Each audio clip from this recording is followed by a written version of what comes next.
তাহলে আমরা সেকেন্ডে আপনি যেটা বলছিলেন যে কি কারণে একটা টিম আসলে ডিসফাংশনাল টিম হয়ে যায়, জি even though physically team exist করছে, কো এক্সিস্ট করছে, বাট ইট বিকামস ডিসফাংশনাল। এরকম 5 ক্যারেক্টারিস্টিক্স আপনি আপনার বইতে লিখেছেন। জি so let's briefly talk about this. Okay, thank you. ওই কথাগুলো একটু ঘুরে আসবে যে সাধারণত দেখা যায় যে অবজেক্টিভের ব্যাপারে উদাসীনতা, হ্যাঁ, বিশ্বাস এবং কমিটমেন্টের একটা ঘাটতি, ট্রাস্ট। একটা টিম কাজ করে ভাইয়া ট্রাস্ট এবং কমিটমেন্টের উপরে।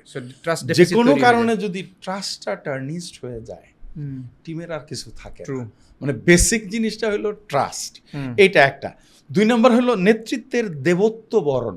খুবই ইন্টারেস্টিং আপনি বলেছেন দেবত্ব বরণ, ইউ আন্ডারস্ট্যান্ড। আমি একটা লাইন পড়তে চাই, একদল চামচা শ্রেণী দ্বারা পরিবেষ্টিত থাকা এবং জি হুজুর সংস্কৃতি তৈরি করা। এগেইন কালচার এবং you become god, you play like god.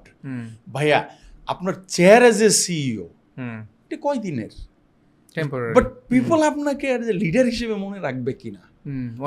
আমরা যে সমস্ত জায়গায় চাকরি করে এসেছি, আপনি একটু খোঁজ নিয়ে দেখবেন তারা কি বলে আমাদের সম্পর্কে।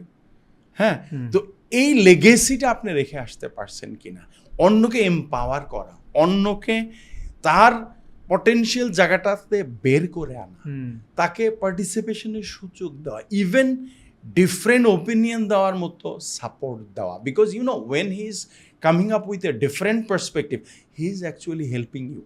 True. That you have to understand. But if you act like a god, that I am a CEO, I am head of sales, I am this and that, and I am a god, you cannot talk before me, you are actually inviting your own peril. Finally, third point, যেটা আপনি বলছেন ভিন্ন মতকে অগ্রাহ্য করে। জি এরপরে আসতেছে যে পুরা দলটাকে এনগেজ করা।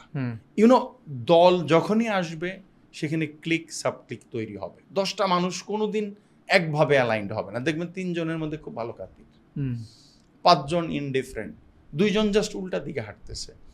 এদের মধ্যে অ্যালাইনমেন্টটা করতে পারা, আমরা এই অ্যালাইনমেন্টটা করতে পারি না। সেখানে কোনো একটা পার্ট যদি নিষ্ক্রিয় হয়ে যায়, পার্টিসিপেশন না করে, তখনই প্রবলেম হয়। আপনাকে ওই জায়গাগুলোতে খেয়াল করা লাগবে। 4 নম্বর পয়েন্ট ওই আগের কথাই, যে আপনি যদি পার্সন ডিপেন্ডেন্সি বাড়িয়ে দেন, হ্যাঁ, তাইলে আপনার দল ফেল করবে। আপনাকে প্রসেস ডিপেন্ডেন্সি করা লাগবে। যে ভাইয়া তুমি খুব ভালো কাজ করতেছো, thank you very much, can you come out with a policy, can you please come out with an SOP and teach others how to do it. This is the thing, যে তাহলে কি হবে, আপনি মাল্টিপ্লায়ার হিসেবে কাজ করতেছেন।